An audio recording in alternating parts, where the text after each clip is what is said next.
శ్రీనివాస్ చక్రవర్తి engineering పూర్తి చేసుకొని వచ్చిన తర్వాత చక్రవర్తి గారి అబ్బాయి మొదటి పాట పాడే సమయం నుంచి మేమిద్దరం స్నేహితులం. తన మొదటి సినిమాలో ఫస్ట్ సాంగ్ పాడింది కూడా నేనే. తన చిత్రాలన్నింటిలో అత్యధికంగా మేల్ వాయిస్ ఉపయోగించింది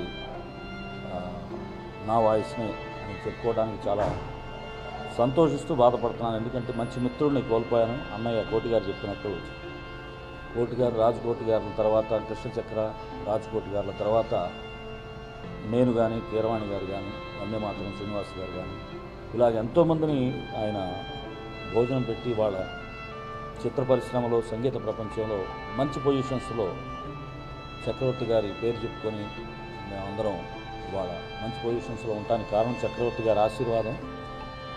ఆయన ఎన్నో వందల మంది మ్యూజిషియన్స్కి దారి చూపించిన మహానుభావుడు, రచయితలకి, గాయకులకి, గాయనీమణులకి.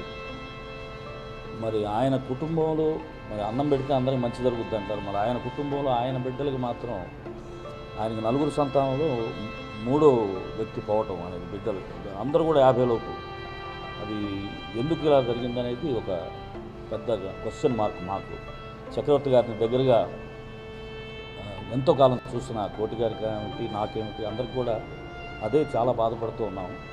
శ్రీనివాస్ చక్రవర్తి గారి ఆత్మకు శాంతి కలగాలని కోరుకుంటూ మౌనాంజలి ఘటిస్తూ సెలవు.